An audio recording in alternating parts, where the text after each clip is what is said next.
നമുക്കൊന്ന് യൂറോപ്പ് വരെ പോയി വരാം. എന്താ, പോരുന്നോ?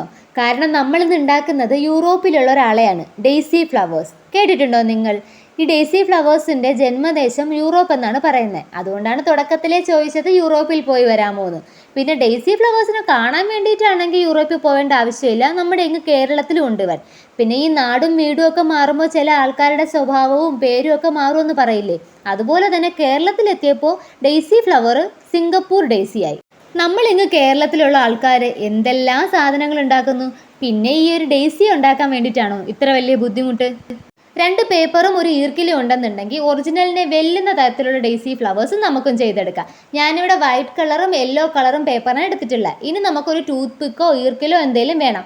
ഈർക്കിലാണ് ഞാൻ എടുത്തിട്ടുള്ളത്. ഈ ഈർക്കിലേക്ക് ഗ്രീൻ കളർ ഒന്ന് അടിച്ചു കൊടുക്കുക. ഈ ഗ്രീൻ കളർ പെയിൻറ് തന്നെ വേണമെന്നൊന്നുമില്ല, നിങ്ങളുടെ കയ്യിൽ ഗ്രീൻ കളർ ടേപ്പോ അല്ലെങ്കിൽ പേപ്പറോ എന്തെങ്കിലും ഉണ്ടെങ്കിൽ ഒന്ന് ചുറ്റിയെടുത്താലും മതി. അതിനുശേഷം ഇതുപോലെ തന്നെ യെല്ലോ കളർ കട്ട് ചെയ്ത പേപ്പറിനൊന്ന് അറ്റാച്ച് ചെയ്ത് കൊടുക്കുക. അതിനുശേഷം ആ ഈർക്കിലിനെ നമ്മൾ നേരത്തെ കട്ട് ചെയ്ത് മാറ്റി വെച്ച വൈറ്റ് കളർ പേപ്പറിനുള്ളിലേക്ക് ഇതുപോലെ ഒന്ന് ഇൻസെർട്ട് ചെയ്ത് കൊടുക്കുക. നമ്മുടെ ഡെയ്സി ഫ്ലവർ റെഡിയായി. പെട്ടെന്ന് തന്നെ നമ്മൾ ചെയ്തെടുത്തില്ലേ. ഒറ്റ നോട്ടത്തിൽ കണ്ടാൽ ഇത് ഡെയ്സി അല്ല എന്ന് ആരും പറയില്ല. നിങ്ങൾക്ക് തോന്നിയോ? എന്തായാലും ചെയ്തു നോക്കുക. വീഡിയോ ഇഷ്ടപ്പെട്ടാൽ ലൈക്ക് ചെയ്യാനും സബ്സ്ക്രൈബ് ചെയ്യാനും ഷെയർ ചെയ്യാനും കമൻറ്റ് ചെയ്യാനും ഒന്നും മറക്കണ്ട. ബൈ.